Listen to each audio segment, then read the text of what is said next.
I'm at the shop. You mad? Yeah, but in the rush and it feel like a bus, but I'm making a race. I'm all the way from Philly. Up next. So my Instagram is Lynae with 3 underscores. That's LYNAE with 3 underscores. LYNAE with 3 underscores. So like you said, my name is Lynae B. I'm based in the Philly, Jersey area. I'm really from Jersey, but I'm in Philly probably more than Jersey.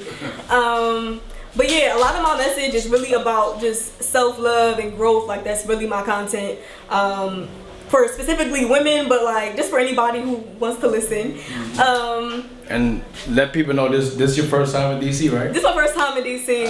So what are you about to say? Yeah, show love, y'all.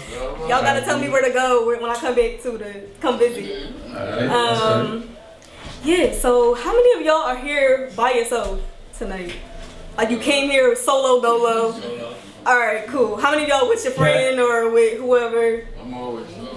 Alright, cool. So me too. I go a lot of places by myself. And I think as much as we prioritize spending time with our family and our friends, which is extremely important, I think we need to be just as intentional about the time that we spend with ourselves. Because you really be surprised how much you find out about you, like when it's just you.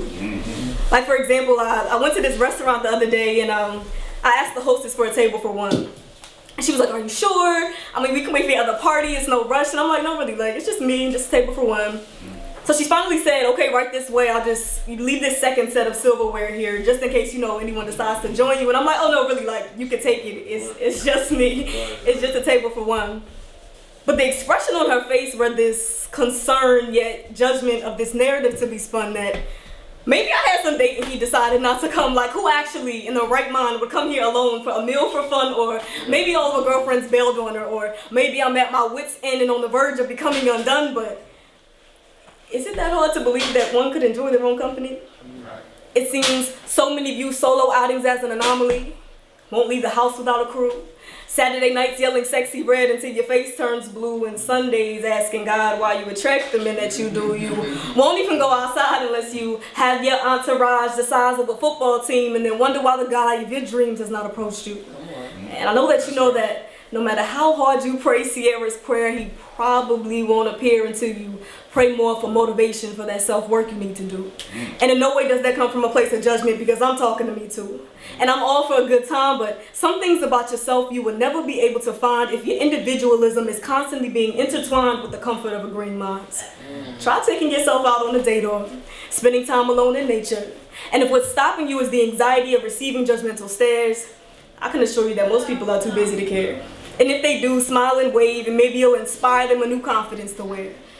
I just pose the question, who are you when it's just you? Poem. Let's go. So, I feel like that can translate also to romantic relationships too, right? Because once you know who you are, and you really do that inner work, you're okay with being by yourself, and there's certain things you won't accept. And I think what I find to be unfortunate is I see a lot of women really basing their relationship goals off of comparison and things they see on social media and all these other things. But once you know who you are, like I said, you just won't tolerate and accept certain things. And this leads into my next piece. I am not your girl.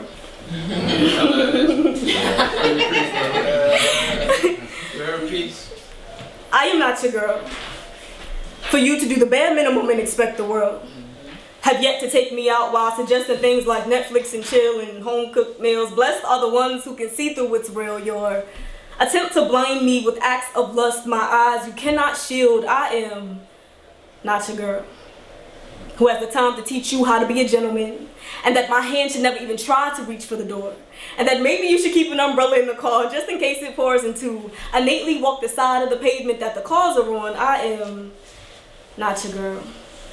Who will enable your bad habits, trying to uphold an image, spending money when you don't have it, but I am also not your financial savior.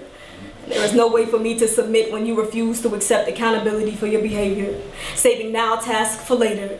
But as you know, time does not work in our favor. I am not your girl, and I'm not your mom, and I cannot train you on the things that your father did not take the time. And don't mistake my words for me asking a man to be perfect, but there is a standard that must be kept. Non-negotiables that will save you loads of preventable stress. So I'm I'm willing to wait until someone finds joy in giving me the world. But until then, I am not your girl. Yes, sir. Everybody give a round of applause. That's it for me. That's it for you? Yeah, I do have a book out. Somebody said one more. You got a book? One more. Go ahead now. Alright, Share your my book. Share your book. So this is Going Somewhere. This is my chat book. It was released in like 2022, December of 2022. I have a few copies on me today. It's $10. But if you click the link in my bio on my Instagram, if you want to get it on Amazon, it's there too. So just let me know if you're interested. Oh, also along with the chat book, there was an EP released. It's on all streaming platforms. And really what it is like a musically infused poetic experience. If that's something you'd be interested in, go check that out as well. It's called the same thing, Growing Somewhere.